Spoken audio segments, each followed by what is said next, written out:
नमस्कार मंडळी, स्वागत आहे तुमचं माझं यूट्यूबचं चॅनल #क्रिएशन यामध्ये. चला तर मग आज आपण रेस्टॉरंट स्टाईलनी पनीरची भाजी कशी बनवायची ती बघणार आहोत. तर त्यासाठी सगळ्यात आधी एका वाटीमध्ये मी एक 10 ते 15 काजू घेतलेले आहेत. ते जरा पाण्यामध्ये भिजवून ठेवलेले आहेत, जेणेकरून आपण ज्यावेळेस त्याची पेस्ट करतो ती एकदम स्मूथ होईल एकदम त्यासाठी. त्यानंतर मी एक 3 ते 4 टोमॅटो आणि 3 ते 4 कांदे घेतलेले आहेत. त्याच्या मोठे मोठे फोडी करून घेतलेले. जास्त बारीक नाही करायच्या, कारण आपण ते नंतर मिक्सरलाच बारीक करणार आहोत, त्याची पेस्ट करणार आहोत तर त्यासाठी. तर त्यानंतर एका कढईमध्ये मी थोडंसं तेल घेतलं आणि त्याच्यामध्ये आपण ते सगळे कांदा आणि टोमॅटो टाकून चांगलं परतून घेणार आहोत. एक 5 ते 10 मिनटं परतून घ्यायचं आहे, जेणेकरून त्यातलं जे मॉइश्चर आहे, जे बोलतात ओलावा आहे, तो जरा कमी होईल आणि आपली जी भाजी आहे ती अशी एकदम रेनी होणार नाही, म्हणजे त्याच्यातून असं पाणी सुटल्यासारखं दिसणार नाही त्या भाजीला, त्यासाठी. तर बघा आता मी पूर्ण ते हलवून घेते आणि एक 5 ते 10 मिनटंच परतून घ्यायचं, जेणेकरून आपलं ते जे कांदा टोमॅटो आहे जरासं लालसर दिसन आणि त्यातलं मॉइश्चर कमी होऊन जाईल त्यासाठी. तर बघा आता मी पूर्ण हलवून घेते आणि तेल एकदम थोडं टाका, जेणेकरून ते असं एकदम तेलकट नाही होणार त्यासाठी. तर बघा आता मी पूर्ण ते भाजून घेतलेलं आहे. त्यानंतर ते काढून घेतलेलं आहे एका बाउलमध्ये आणि ते थंड होऊन द्यायचं आहे पूर्ण. त्यानंतर त्याच्यामध्ये मी टाकलेलं आहे एक 7 ते 8 लसूणच्या पाकळ्या आणि एक अर्धा इंच एवढा आल्याचा तुकडा, आणि हे सगळं आता आपण बारीक मिक्सरला करून पेस्ट करून घेणार आहोत त्याची. त्यानंतर बघा आता मी पेस्ट करून घेते त्याची. त्यानंतर एका कढईमध्ये मी एक 3 ते 4 चमचे तेल टाकलेले. तेल जेवढं जास्त टाकणार तेवढं त्याला टेस्ट येणार. आता रेस्टॉरंटमध्ये गेल्यावरती बघतो आपण की त्या भाजीला साईडने तेल असल्यासारखं दिसतं आपल्याला, त्याच्याने चव येते त्यासाठी.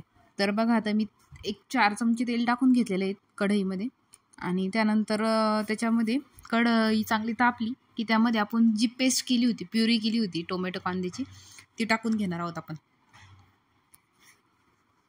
तर ती पूर्ण टाकून घ्यायची आणि त्याला हलवायचं आहे. आता ते हे परतून घ्यायचं चांगलं तेलामध्ये. याच्यासाठी भरपूर सगळे पेशन्स लागतात, एक 10 ते 15 मिनटं लागतात हे चांगलं परतून घेण्यासाठी. तर बघा आता मी ते पूर्ण परतून घेते आणि ज्यावेळेस आपल्या ते टोमॅटो आणि कांदा आहे त्याला आता पहिल्यांदा तेल पूर्ण ॲब्सॉर्ब होईल त्याच्यामध्ये, म्हणजे पूर्ण शोषून घेतलं जाईल आणि त्याच्यानंतर त्याला आपल्याला ज्यावेळेस परतलं जाईल पूर्ण त्यावेळेस आपल्याला त्याला साईडनी असं तेल सुटल्यासारखं वाटेल थोडंसं.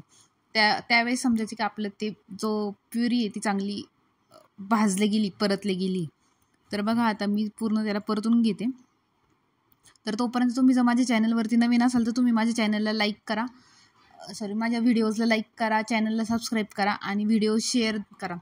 त्यानंतर कमेंट करून सांगा मला की तुम्हाला माझे व्हिडिओज कसे वाटतात ते. तर बघा आता मी पूर्ण त्याला हलवून घेते तेल सुटेपर्यंत चांगलं. ही प्रोसेस एकदम हळूहळू करायची, कारण याला वेळ लागतो आणि जेवढं हे परतलं जाईल तेवढीच आपली भाजी टेस्टी लागणार आहे. आता पूर्ण तेल सुटल्यासारखं झालं आहे माझ्या त्या प्युरीला. त्यानंतर मी जे काजू होते आपले, आपण सगळ्यात आधी भिजू घातले होते, ते चांगले थोडंसं पाणी टाकून मिक्सरला बारीक करून घ्यायचे, ते जेणेकरून आपल्या भाजीला असा एकसंथपणा येतो आणि भाजी अशी ओलसर दिसत नाही. त्यासाठी आपण त्याच्यामध्ये काजू टाकणार आहोत, काजूची पेस्ट टाकणार आहोत. तर बघा आता पूर्ण हलवून घ्यायचं आहे ते टाकून सुद्धा आणि यानंतर पण चांगलं परतून घ्यायचं आहे. आणि हे चांगलं परतलं की त्यानंतर आपण थोडेफार त्याच्यामध्ये आपले मसाले टाकून घेणार आहोत. तर बघा आता त्याच्यानंतर परतून झालं आहे आता चांगलं. त्यानंतर मी त्याच्यामध्ये टाकलेलं आहे 1 चमचा गरम मसाला आणि चांगलं मिक्स करून घेते मी ते मसाला टाकलेला. त्यानंतर आपण टाकणार आहोत त्याच्यामध्ये जवळपास 1 ते 1.5 चमचा लाल तिखट टाकणार आहोत. आता हे लाल तिखट तुम्ही कमी जास्त पण करू शकता तुमच्या चवीनुसार. जर जास्त तिखट खात असेल तर तुम्ही जास्त तिखट करू शकता आणि कमी खात असेल तर याच्यापेक्षा कमी टाका. तर आणि त्यानंतर चांगलं हलवून घ्यायचं आहे. आता हळद नाही टाकणार आहे आपण याच्यामध्ये, कारण हळदीने काय होतं की आपल्या ज्या भाजीचा कलर आहे तो थोडासा डल होतो, त्यासाठी भाजीला चांगला लाल बुंद कलर येण्यासाठी आपण हळद टाकणार नाही.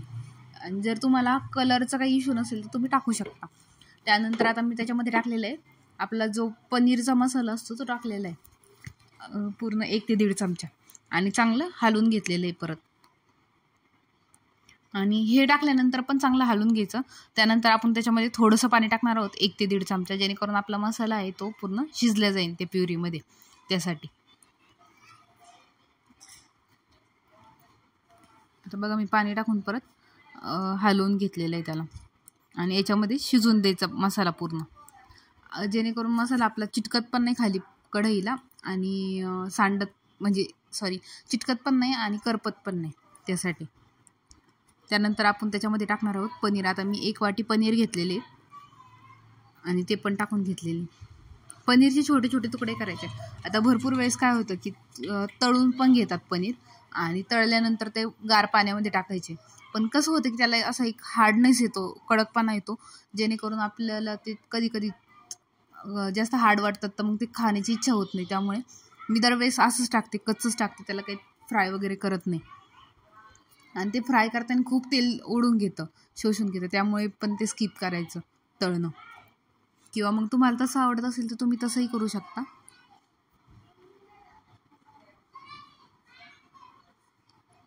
आता त्या माझ्या पनीरच्या मसाल्यामध्ये थोड्याशा लवंगा वगैरे होत्या, तर त्यावरती कशा दिसत आहेत बघू शकता तुम्ही. तर तुम्हाला वाटेल काही पडलं काय, तसं काही नाही आहे. त्याच्यामध्ये त्या मसाल्यामध्ये लवंगा आणि काळी मिरी होती, तर ते दिसत आहेत तसे. तर त्यानंतर चांगलं आता पाणी आपण जो टाकणार आहे ते पूर्ण गरम केलेलं पाणी टाकायचं, जेणेकरून आपल्या भाजीला चांगली टेस्ट येईल. कारण गार पाणी टाकलं की टेस्ट आणखी कमी होते थोडीशी, त्यामुळे गरम करूनच टाकायचं पाणी. आणि पाणी टाकल्यानंतर चांगले एक उकळी येऊन द्यायची 10 ते 15 मिनटं. त्यानंतर आता बघा चवीपुरतं मीठ टाकलेलं आहे, परत एकदा हलवलेलं आहे. आता हे पाणी टाकून मीठ वगैरे टाकलं की आपण त्याला चांगलं 10 ते 15 मिनटं शिजून घेणार आहोत. आता बघा माझं पनीर पूर्णपणे शिजलेलं आहे एक 10 ते 15 मिनटामध्ये. त्यानंतर आपण फ्रेश क्रीम टाकणार आहोत त्याच्यामध्ये. जर तुमच्याकडे फ्रेश क्रीम नसेल तर तुम्ही आपण जी मलाई काढतो घरी तीसुद्धा मिक्सरला बारीक करून घेऊ शकता आणि तीसुद्धा टाकू शकता. यानी चव एक नंबर येते, त्यामुळे नक्की टाका, मी तुम्हाला सजेस्ट करते. तर बघा आता मी पूर्ण ती फ्रेश क्रीम टाकल्यानंतर पण पूर्ण हलवून घेते. आणि फ्रेश क्रीम टाकल्यानंतर आपल्या भाजीचा कलर थोडासा कमी होतो. So thanks for watching. Bye bye.